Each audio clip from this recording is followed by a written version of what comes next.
Sean bienvenidos. Acompáñenme en oración para poder iniciar nuestro tiempo de clase. Oremos por favor.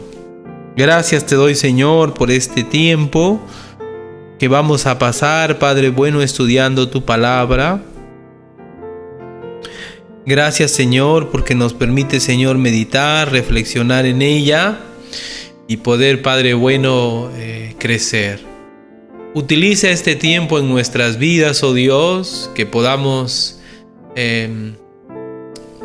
aprender y aplicar a nuestra vida tu palabra, los principios que aprendemos de ella, las verdades, las enseñanzas, que sean de ánimo para nuestro corazón, fortaleza para nuestra vida espiritual y un mensaje de esperanza para quienes no te conocen. Señor, gracias, Padre, por ello. En el nombre de nuestro Señor Jesucristo. Amén. Muy bien, hermanos. Vamos a hacer un pequeño resumen de dónde nos hemos quedado pues en nuestra clase hace algunos días atrás. Ahí estamos. Muy bien, ahí está. Esta es un pequeño resumen de lo que hemos hecho hasta ahora. Nuestra salvación es segura y gloriosa porque depende de Dios y su obra en nuestras vidas. Nuestra salvación es segura y gloriosa porque depende de Dios y su obra en nuestras vidas, ¿verdad? Para poder aparecer mejor. Así. El primer mandato, luego de estudiar, de analizar las verdades en nuestra salvación, dijimos que depende de Dios porque Él elige a las personas que han de ser salvas. No lo hace en el momento, sino ya con anticipación. Desde antes de hacer todo, Él ya sabía y eligió a las personas que habrían de ser salvos. Entonces no hay error en la salvación. No es que Dios dijo, no sabía que ibas a ser salvo, y ese es uno. Y dos, nuestra salvación es segura porque no depende de nosotros. Si Dios ya nos eligió, Dios no puede haberse equivocado y decir, no debí elegirte, eres un pecadorazo. No, ¿verdad? De todas maneras, nuestra salvación es segura. No hay forma en que la persona que se arrepiente de corazón y cree en el Señor Jesucristo como su Señor, eso significa que durante su vida le va a seguir, pierda su salvación. ¿Por qué? Porque sería como que Dios al inicio, antes de hacer todo, sabiendo todo, diría, me equivoqué. Y Dios no se equivoca. Si Dios le salva, es eternamente, es para siempre. Dios sabía, pues Dios sabe, y entonces sobre eso elige. También depende de su promesa. La Biblia dice en Primera de Pedro que nosotros hemos sido renacidos, ¿no? El nuevo nacimiento es algo que no se puede deshacer. Nos espera una herencia en el cielo. Depende de su promesa, de su obra de Él, porque en realidad la salvación, aunque para nosotros es solo una decisión de corazón, en realidad para Dios ha sido un alto costo, ¿no? Su obra es la obra en la cruz de nuestro Señor Jesucristo, su muerte. Gloria a Dios por la resurrección de nuestro Señor. Entonces, luego las pruebas también en nosotros, las aflicciones que purifican nuestra fe. No existe el desánimo en el creyente verdadero. El creyente verdadero pasa por dificultades, pasa por situaciones difíciles, pero el desánimo, el ya no quiero seguir a Cristo, no es algo propio de un creyente verdadero. Cuando una persona se aleja de Dios por lo que tiene problemas, porque tiene dificultades, etc., esa no es fe de verdad. La fe verdadera, dice la Biblia, en medio de la prueba, se purifica, se hace más fuerte. Así que si usted se arrepintió, si usted creyó en Jesús como su Señor, evalúa su fe en medio de la prueba. Su fe debería ser más grande, más potente, depender de su Señor. Así debería ser la fe suya. Pero si usted se desanima o usted conoce a alguien que ya no quiere seguir a Cristo, pues hay que pensar en qué ha creído, en qué ha creído. Es tremendo esta verdad y ojalá lo podamos comprender, porque a veces pensamos que solo por decir ya uno es salvo, ¿no? Pero no es así. Es perseverar la gracia de nuestro Señor. Aquel que persevera demuestra con su perseverancia que es salvo. No es que la perseverancia lo salva, sino que demuestra a través de su constancia que es salvo. Si usted se ha alejado, piense, ¿en verdad se ha arrepentido? La fe no se apaga. La fe no se apaga. La fe va creciendo. El primer mandato, luego de haberles dicho, miren, esta es la gloriosa salvación que les espera, este es lo maravilloso que ustedes tienen, una salvación que no se pierde, una salvación eterna, una salvación gloriosa. Luego de decirles todo ello, el apóstol Pedro no tiene lástima, digamos así. Recuerden que los creyentes a los cuales fue escrita esta carta están sufriendo persecución. Así como la imagen que está aquí a mi atrás, se ve a los cristianos crucificados, quemados, se ve listos para una bestia devorarlos. Eso era lo que sufrían y lo hacían para divertir a la gente. Para eso usaban a los cristianos en ese entonces. Y los cristianos entonces estaban siendo perseguidos, ellos necesitaban ser motivados, desafiados. Y en lugar de decir pobrecitos, en lugar de decir ay qué pena sus vidas, pobrecitos ustedes cómo sufren, Pedro les da mandatos. ¿Por qué?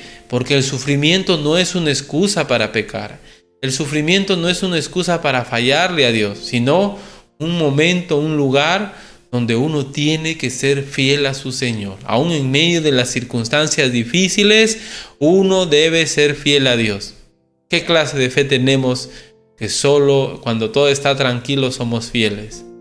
Pedro les dice, ustedes pueden ser crucificados, pueden ser quemados, pueden ser torturados como cristianos, pueden sufrir lo peor que pueden sufrir, pero deben ser fieles a Dios.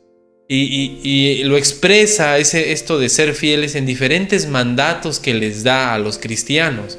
Y esos mandatos también llegan a nosotros porque aunque no estamos sufriendo por Cristo, es decir, nadie nos persigue, nadie nos tapa la boca, nadie maltrata a nuestra familia por ser cristiano todavía, por lo menos oficial o formalmente hablando, hay sufrimiento, sí, no hay presión del mundo, a veces hay abuso, etc. Pero cercanamente hablando, al menos entre nosotros, no nos entra, mira, fue apresado por ser cristiano. O el hermano tal falleció, lo mataron por ser cristiano. Bueno, eso están pasando los creyentes a los cuales fue escrita esta carta. Y Pedro no les tiene pena, no los chochea. Todo lo contrario. Pedro les dice, deben ser fieles a Dios. Y les da mandatos. Hay varios mandatos. El primer mandato les dice, esperen en la gracia venidera. Esto lo hemos visto en la clase anterior. Completamente. En la gracia venidera es todo aquello que viene con, valga la redundancia, la venida de nuestro Señor Jesucristo. Nuestro Señor Jesucristo viene pronto y Él va a traer el cumplimiento de todas sus promesas hechas a sus hijos, en particular y en especial también a su iglesia. Él va a traer todas sus promesas para su iglesia, va a resucitar a los creyentes, va a hacer efectivo pues esto de sin pecado, vamos a morar con Él. Por eso el autor dice, espera completamente en lo que viene. Los cristianos de ese momento no tenían nada alrededor, lo perdían todo. Y Pedro les dice, por favor, deja de esperar en el futuro aquí no hay nada para ti. Les decía, espera en lo porvenir, completamente. No te distraigas, estar atento, les dice. Puede ser, ¿no?, que el sufrimiento, el saber que alguien padeció, que alguien sufrió, les distraía y dejaban de mirar lo futuro. No, enfóquense. Aún a pesar de lo real que puede ser el sufrimiento a nuestro alrededor, real también es que nuestro Señor viene pronto y debemos poner la mirada en ello. Y lo otro es mantener la calma. Qué difícil debe ser mantener la calma en medio de circunstancias difíciles. Dios no permita que eso pase, ¿no? Pero si nos llega a pasar, debemos estar enfocados en Dios completamente, sin distraernos con las cosas de este mundo y no perder la calma. Lamentablemente hoy en día la estrategia de Satanás parece que ha cambiado, ¿no? En este lado, al menos del mundo, no es la persecución oficial, fuerte a los cristianos, sino la comodidad, lo que distingue pues la vida de los creyentes. Estamos tan cómodos con nuestra vida que nos distraemos. El mundo nos distrae, nos enfocamos en metas de este tiempo y nos olvidamos de que el Señor puede venir pronto y no nos preparamos.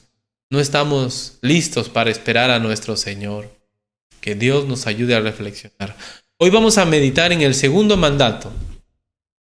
Vamos a leer 1 de Pedro 1, del 14 al 16. Ojalá lo puedan mirar ahí ustedes. 1 de Pedro 1, del 14 al 16. Dice así: como hijos obedientes, no os conforméis a los deseos que antes teníais, estando en vuestra ignorancia, sino como aquel que os llamó es santo, sed santos, sed también vosotros santos en toda vuestra manera de vivir, porque escrito está: sed santo, porque yo soy santo. Sed santo, porque yo soy santo. Entonces, tenemos aquí este texto muy importante que nos dice que el segundo mandato es ser santos. Ser santos.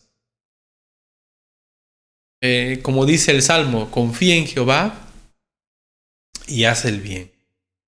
No te excites en manera alguna a hacer lo malo.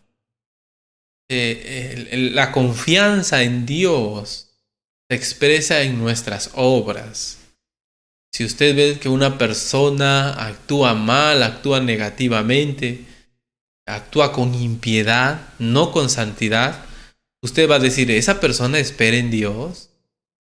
No parece, porque las obras que hace, las acciones que realiza, no demuestran su fe, su esperanza en Dios. Así que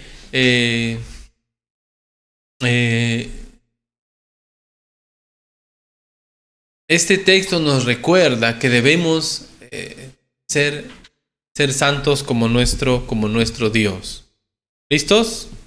Vamos a mirar la siguiente proyección. Noten lo que dice. El segundo mandato: no conformarse a nuestros antiguos deseos,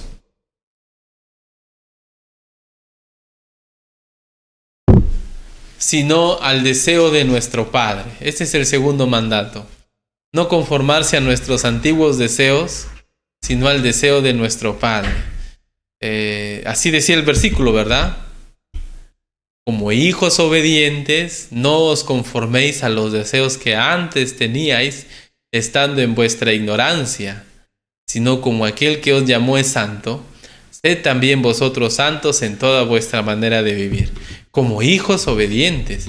Entonces el segundo mandato es no conformarse a nuestros antiguos deseos, sino al deseo de nuestro Padre. ¿Cuál es el deseo de nuestro Padre? Que seamos santos en cada aspecto de nuestra vida. Ahora, nuevamente, el enfoque. Padre-Hijo. Es la relación que tenemos aquellos que hemos confiado en el Señor como nuestro Salvador y como nuestro Señor. Si usted todavía no se ha arrepentido de sus pecados y está siguiendo al Señor como su Señor, como su Salvador, entonces Dios no es su Padre. Jesús le dijo a un grupo de personas: vosotros sois de vuestro padre el diablo. Es decir, hay personas, los que no son hijos de Dios, son hijos del diablo por la vida, por las acciones, por la forma como viven, por su simple rechazo a Dios. Así sean personas, entre comillas, buenas. Al rechazar a Dios, al rechazar a Jesucristo, al no querer seguir al Señor, muestran que no son hijos de Dios. Este mandato es un mandato para los que son hijos de Dios, Por eso dice, como hijos obedientes, no os conforméis a los deseos que antes teníais, sino como aquel que os llamó de santos, sed también vosotros santos en toda vuestra manera de vivir. No conformarse a nuestros deseos antiguos, sino al deseo de nuestro Padre. Seamos santos en cada aspecto de nuestra vida. El apóstol Pedro da el mandato como un proceso. Lo que Pedro probablemente está demandando es que alcancemos, adquiramos o experimentemos este estado de santidad en cada una de las áreas de nuestra vida. La santidad es la meta. ¿Qué estamos diciendo así aquí? Cuando decimos que la santidad es la meta. Lo que estamos diciendo es que uno siempre va a notar que siempre tiene algo que mejorar.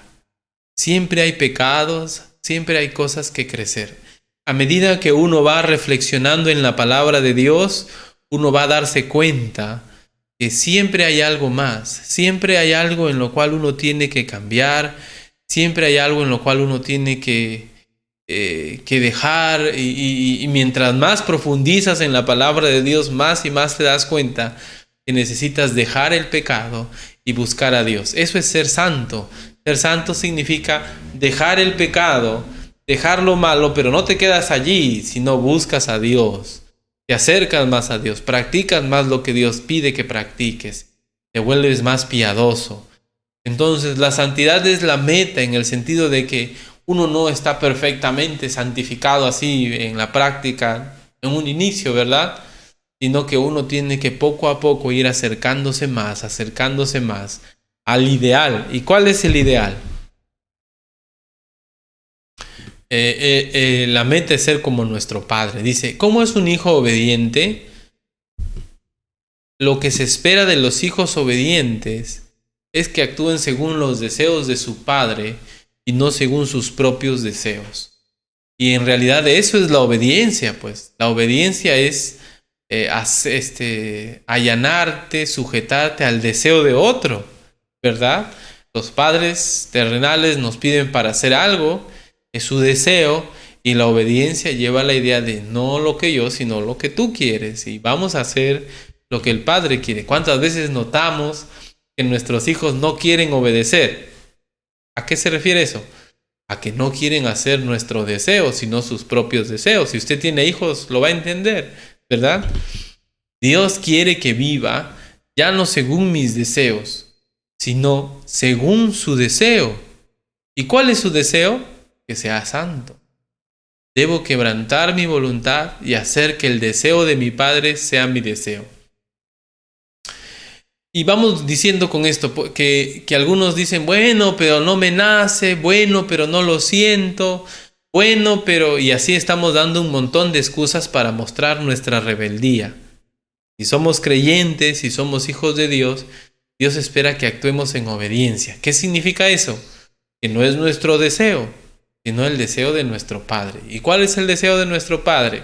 Que seamos santos en cada aspecto de nuestra vida, que en cada área de nuestra vida íntima, nuestra vida pública, vayamos dejando el pecado. Pastor, pero eso implicaría muchas cosas. Seguramente hay gente que ha tenido que cambiar de trabajo, cambiar de profesión, y precisamente hay mucha gente que no sigue al Señor porque no quiere dejar el pecado. Y el pecado está tan entrelazado en sus vidas que prácticamente trabajan en ello o viven en ello. Y lamentablemente piensan más en su necesidad física, en la eternidad, en la condenación. Es un tema difícil para algunos, para otros es más fácil, lo hacen rápido, pero en realidad la conversión es una lucha, ¿no? Voy a dejar todo y seguir a Cristo. A veces es literalmente dejar este trabajo, dejar esta profesión, porque no va con los ideales bíblicos, no va con lo que espera nuestro Padre de nosotros. Así que Dios está obrando entre nosotros. Dios quiere que seamos santos. Como hijos obedientes, dice, no os conforméis a los deseos que antes teníais, estando en vuestra ignorancia. Los deseos que antes teníais, conformar significa dar la misma figura o apariencia, conformar al mismo patrón. Nuestras costumbres, hábitos, son reflejo de los deseos que nos dominan, son nuestro molde, ¿ya?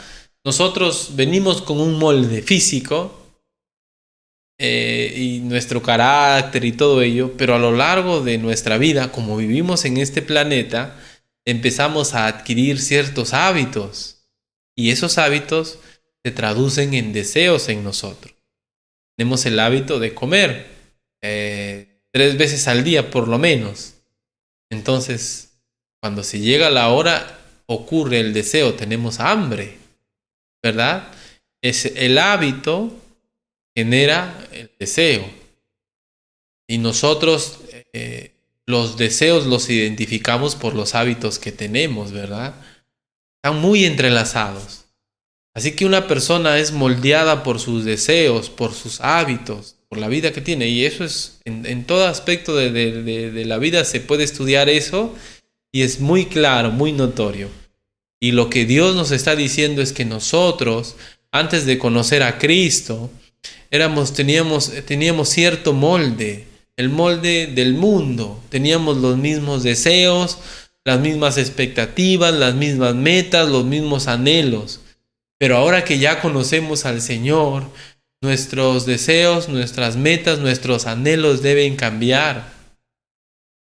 Ahora que ya conocemos al Señor, aquello que siempre hemos querido ser, aquello que siempre debe cambiar. Porque ahora ya no es nuestro deseo, sino el deseo de nuestro Padre. Sobre todo en el área moral. En el área moral debemos de cambiar porque nuestro Padre dice, no te conformes a tus deseos. No dejes que esos deseos te moldeen, sino que tu Padre Celestial, el deseo de tu Padre Celestial te moldee. ¿Qué deseos teníamos antes? ¿Qué deseos nos moldeaban? Puede ser, ¿no? Que hemos tenido una vida difícil, pero seguramente, obviamente en el contexto, se puede entender que son deseos que no nos llevan a la santidad. Obviamente, alguien sin Cristo no tiene como meta ser santo. Entonces, seguramente son deseos que no tienen que ver con una vida piadosa, una vida entregada al Señor. Por ello, es que estos deseos son malos, son negativos, ¿verdad? Estos deseos, anhelos están allí todavía. Es decir, aunque somos cristianos, aunque somos hijos de Dios, estos deseos todavía están allí. Y lo que Dios está buscando es que esos deseos que todavía están allí no nos gobiernen, no nos moldeen. Ir en contra de aquellos deseos que nos dominaban no es fácil. No es algo sencillo. Uno está cómodo con su vida.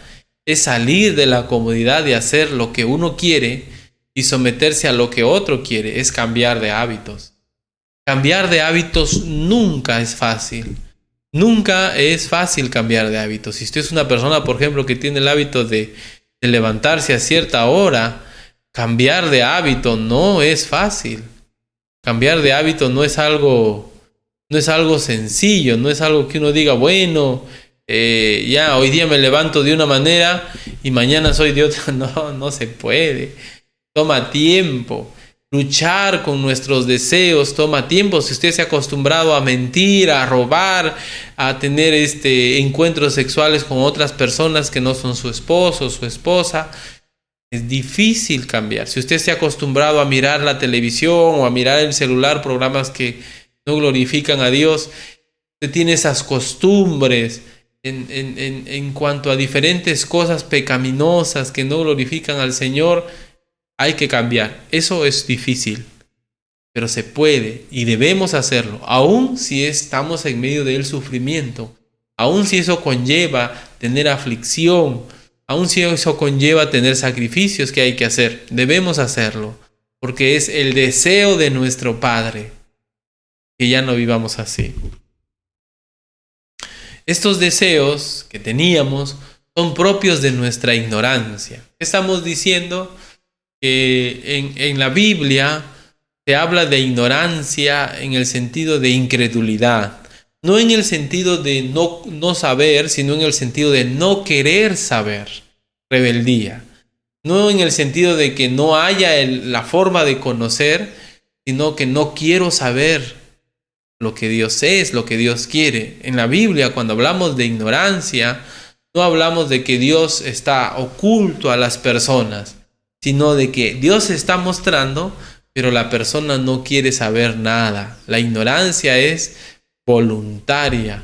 El tiempo cuando no conocíamos al Señor, reflejado en nuestros hábitos y deseos, nuestro estilo de vida era moldeado por no conocer a Dios. Ahora nuestro estilo de vida debe ser moldeado por el conocimiento de Dios. Nuestro estilo de vida debe ser moldeado, pues ya conoces a Dios, ahora debes vivir diferente. Ahora debes vivir de una manera que glorifique al Señor. Ahora ya conoces a Dios. Entonces, una persona que, digámoslo así, que vive mintiendo, ¿mostrará que conoce a Dios? No, porque el conocimiento de Dios nos lleva al cambio, el conocer a Cristo, el arrepentirse, el creer en Él es conocer a Él. Y eso nos debe llevar al cambio. Una persona que vive inmoralidad sexual, vive en ello. ¿Demostrará conocimiento de Dios? No.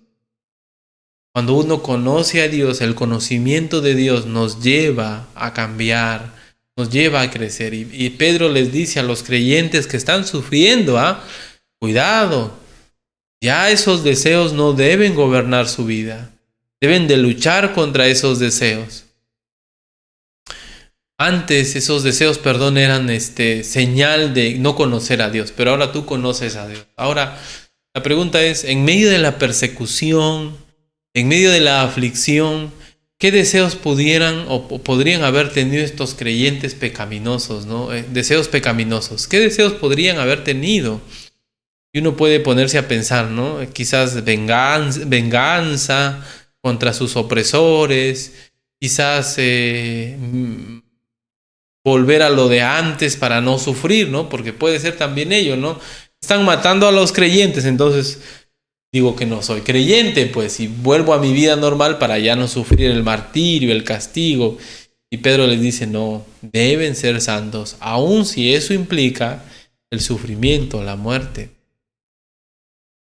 Miremos algunos pasajes que reflejan, que nos ayudan a entender más este tema de la ignorancia. Miremos algunos pasajes. Hechos 17:30 dice, pero Dios, habiendo pasado por alto los tiempos de esta ignorancia, manda a todos los hombres en todo lugar que se arrepientan.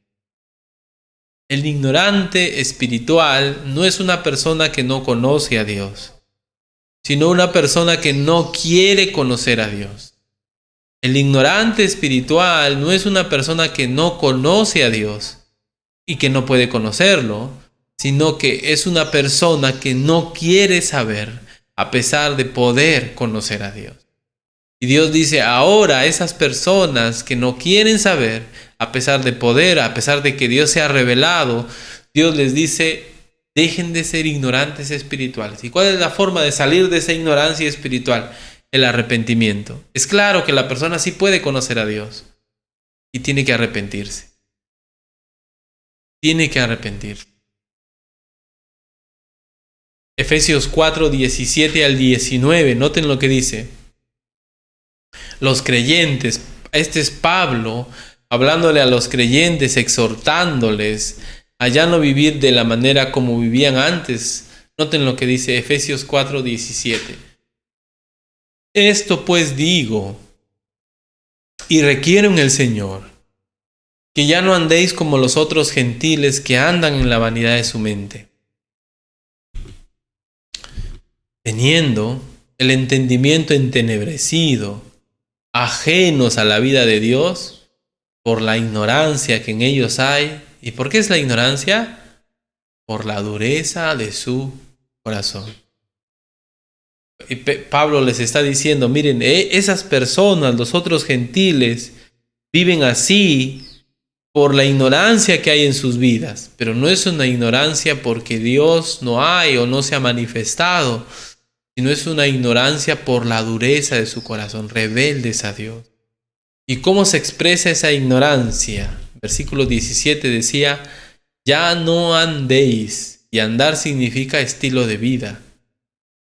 Ya no andéis, ya no vivas, moldeado por los deseos de la ignorancia, de la rebeldía, los cuales, después que perdieron toda sensibilidad, se entregaron a la lascivia para cometer con avidez toda clase de impureza. Y es que la ignorancia, entre comillas, rebeldía a Dios, no queda solo en rechazar a Dios, sino que cuando uno rechaza a Dios, cuando uno deja de lado a Dios, se va a mostrar en vivir una vida impía. Porque si yo ya no quiero saber nada con Dios, tampoco quiero saber nada con su palabra, lo que Él dice que es bueno y que es malo, entonces la impiedad en mi vida se va a manifestar. Recuerde, ¿cómo yo sé que rechazo a Dios?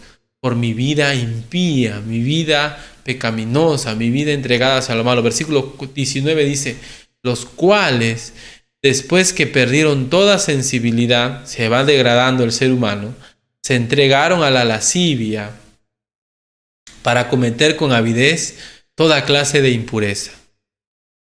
Recuerda entonces, ¿cómo yo sé que estoy lejos de Dios? Por mi vida, mi impiedad.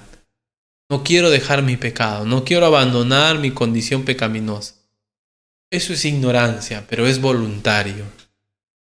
Y eso va a ir degradándose en una vida que más y más se aleja de Dios hasta perder sensibilidad, hasta que mi conciencia ya no me diga qué es bueno y qué es malo, y me entregue a hacer todas las cosas negativas. Miren, hay gente que hoy en día, para darles una idea, está diciendo que el querer tener relaciones sexuales con niños no es un delito, sino es una opción sexual.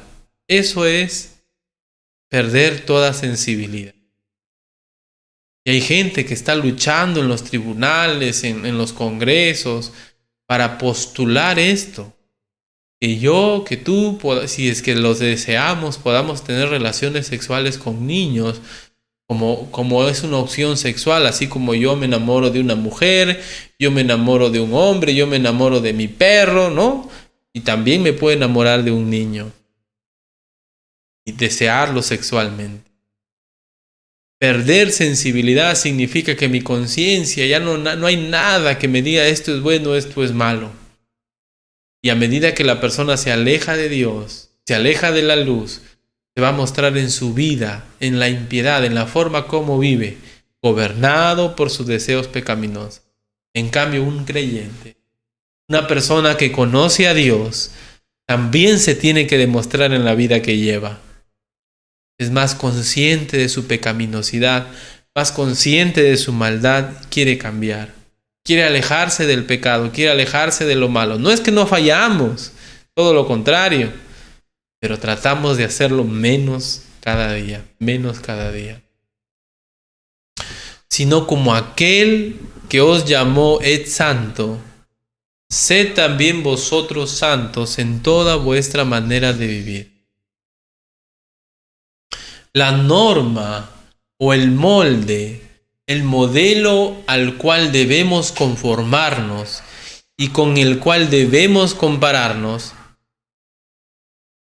es la santidad perfecta de Dios. Compararnos constantemente con Dios nos pondrá los pies sobre la tierra y nos desafiará a ser como Él y no como otras personas. La norma o el molde, el modelo al cual debemos conformarnos es la santidad perfecta de Dios. Compararnos constantemente con Dios nos pondrá los pies sobre la tierra y nos desafiará a ser como Él y no como otras personas. ¿Qué estamos diciendo? Lo que estamos diciendo es que nosotros, a la hora de juzgar nuestra vida, porque lo que debemos juzgar principalmente es nuestra vida, a la hora de evaluar nuestra condición, no debemos compararnos con el vecino, con el amigo, con el otro hermano, porque nuestra tendencia puede ser, o nuestras circunstancias pueden ser, bueno, él sí peca, yo casi no. Ese que vive ese que ha matado, ese sí peca, yo poquito. Un hombre, una vez a un hombre le habían enseñado que en su religión le habían dicho que él tenía que hacer cierto peregrinaje. El peregrinaje consistía en llegar a una montaña alta, a un cerro alto. En el cerro había una especie de meseta y en esa meseta había una iglesia. Llegabas al filo del camino y tenías que caminar toda una pampa para llegar a la iglesia. Y el peregrinaje consistía en hacerlo de rodillas. Y la pampa no era arena, la pampa era un pedregal de piedras filosas. Y la idea es que les engañaban a las personas que hacían ese peregrinaje, les decían, si tú llegas de rodillas hasta esta iglesia, hasta este templo, y llegas sin sangrar, no tienes pecado. No tienes pecado. Claro, el que menos se ponía de rodillas y sangraba, pues no, por las piedras filosas. Pero había un hombre que yo conocí, él decía, yo caminé de rodillas varias veces, nunca sangré. Él consideraba que no era pecador, porque le habían orientado mal, le habían dicho algo equivocado. A él le habían dicho, si sangras cuando caminas de rodillas entre las piedras, eres pecador. Él no sangró las veces que lo hizo. Cuando él se comparaba con otras personas, él decía, bueno, yo no he pecado. Hasta que un día le hablaron el evangelio y él se comparó con Dios, con la ley de Dios. Somos pecadores. Somos pecadores. Necesitamos un Salvador. Necesitamos a Cristo. No debemos compararnos con mi esposo, con mi esposa, con mi hijo, con mi hija, con mi vecino, la vecina chismosa de la cuadra. Ay, yo no soy chismoso. No somos así. No debemos hacer eso. Debemos compararnos con Dios. Y Dios sabe nuestra vida. Cuando usted se compara con la perfección, usted se da cuenta, todavía me falta. Todavía necesito cambiar. Todavía necesito arrepentirme más y más cada día de lo que soy. Dios, amados hermanos, amigos que nos escuchan, es la meta. Es decir, no ser como Dios en el sentido de omnipotente, todopoderoso, eterno, sino en el sentido de alejarnos del pecado. Si usted conoce a Dios, si usted se arrepintió un día de sus pecados, usted tiene que alejarse del pecado. Y eso puede implicar cambiar muchas cosas en su vida. Dejar o vender o tirar a la basura muchas cosas. Pero si usted está comprometido con Dios, con su Padre, quiere ser obediente a su Padre, entonces la meta es ser como Él, en esta forma, en este aspecto. No en que usted va a ser Dios, sino en que usted va a imitar a su Padre, en que usted se va a alejar del pecado. Dios es sin pecado. Ser santo como Dios, ¿es una meta inalcanzable o alcanzable? Ser santo como Dios, ¿es una meta inalcanzable o alcanzable? Personalmente creo que es inalcanzable. En este mundo es inalcanzable. Es decir, siempre vamos a pecar. ¿Por qué Dios la puso entonces si somos pecadores? Es decir, si Dios pide que seamos santos como Él, Él sabe que somos pecadores, que por más que nos esforcemos, nunca vamos a llegar al 100% sin pecado. Al 99.9999999 quizás. Pero siempre vamos a ser imperfectos. Siempre en este mundo vamos a ser de alguna manera pecadores. Nuestro Dios es 100% santo. Nunca vamos a ser como Él. Claro, podemos crecer. El día anterior, etcétera. Hoy día podemos mejorar. Pero ¿por qué Dios nos puso esa meta? Eso es lo que yo considero. Para que por más crecimiento en santidad que tengamos, siempre deseemos más. Así siempre estaremos en busca de experimentar esa santidad de Dios en nuestra vida terrenal. No importa cuán santo seas hoy en relación con el ayer. Importa cuánto te falta para experimentar la santidad de Dios y el deseo que tienes de buscarlo. Tremendo, ¿verdad? Por más crecimiento que tengamos, siempre debemos desear más.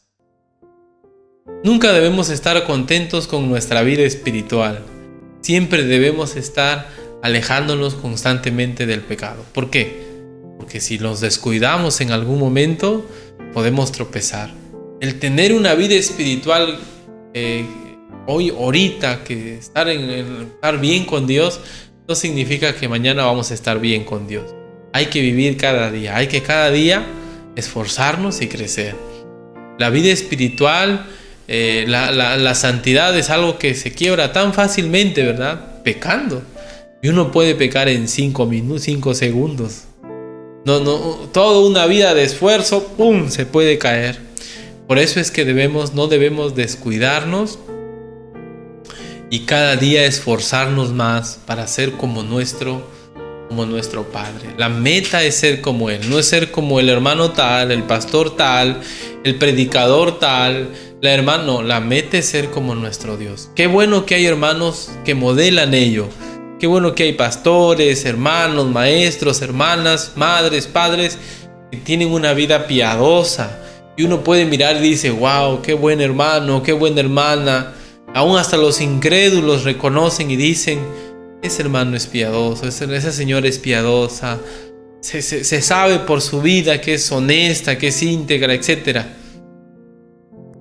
Qué bueno, pero no es la meta ser como ellos. Son modelos de que sí se puede, de que uno sí puede crecer, de que uno sí puede cambiar. Pero la meta es experimentar la santidad de Dios, completo, sin pecado. Y para eso tenemos que poco a poco ir alejándonos de nuestra maldad, de nuestra vida pecaminosa. Entonces viene la pregunta ahora para nosotros. ¿Qué hemos aprendido hoy? Hoy día hemos aprendido que nosotros debemos mostrar nuestra salvación, que nosotros esperamos a nuestro Señor con nuestra vida. Primero con nuestros pensamientos, enfocados en Él, enfocados en lo porvenir. En esta vida hay muchas cosas que nos pueden distraer. Debemos enfocarnos en que nuestro Señor viene pronto. El segundo mandato es ser santos. El deseo de nuestro Padre es que sus hijos sean santos. El deseo de nuestro Dios es que no seamos santos como Él o como ella. Que Él o ella nos ayuden a ver que sí se puede alejarse del pecado. Pero la meta es ser como Dios. Ser santo significa que tus deseos ya no te van a moldear, sino que el deseo de tu Padre, obedecer a tu Padre, te va a moldear. Eso es ser santo, alejarse de los pecados y servir a Dios. Y para eso uno tiene que estar bien esforzándose, y no se logra así porque uno se levanta animado. No, hay que esforzarse para dejar la vida. Hay que hacer sacrificios por el Señor en esta área. Y si a usted le toca hacer algún sacrificio, si a usted le toca dejar algo, perder algo, qué bueno. Porque está mostrando su fe, está mostrando que usted busca al Señor. Pero si usted no quiere dejar esa vida, pregúntese, ¿es cristiano? Pregúntese si usted ha creído de corazón. Las palabras pueden decir mucho, pero por su vida evaluémonos. Busquemos a Dios de corazón. Vamos a orar para terminar este tiempo de clase. Oremos. Gracias te damos, Señor, por este tiempo. Gracias por tu palabra. poder meditar en ella, en esta carta, y poder ser cada vez más conscientes de lo que tú esperas para nuestras vidas. Somos pecadores, necesitamos de tu gracia, de tu misericordia, pero tú, Señor, estás obrando en nosotros. Tú quieres que seamos santos, tú quieres que vivamos en santidad. Ayúdanos, Señor, a luchar contra nuestros deseos, a luchar con nuestros pensamientos y enfocarnos cada vez más en tu voluntad. Si hay alguien que no te conoce, ayúdale a recordar que mientras no se arrepienta, mientras no cree en Jesús, todavía no es tu hijo, que necesita creer en Jesús como su Señor, como su Salvador, seguirle de todo corazón, tratar de vivir una vida piadosa, una vida lejos del pecado. Oro, Señor, porque eso conlleva muchas decisiones, pero en el tiempo esas decisiones te traen gloria y son una bendición, Padre, para nuestras vidas. Gracias, Señor, por este tiempo, gracias por tu palabra, en el nombre de Jesús, nuestro Salvador. Amén. Que Dios, hermanos, nos siga ayudando a crecer en nuestra comprensión de la palabra de Dios, y en medio del sufrimiento, aún en medio de las dificultades que estamos viviendo, seamos fieles a Dios, esperando su venida. No se olvide, el Señor viene pronto. Y en segundo lugar, buscando ser como Él en la santidad, dejando el pecado, no dejando que nuestros deseos nos moldeen, sino que la obediencia a nuestro Padre nos moldee. Que Dios nos siga ayudando.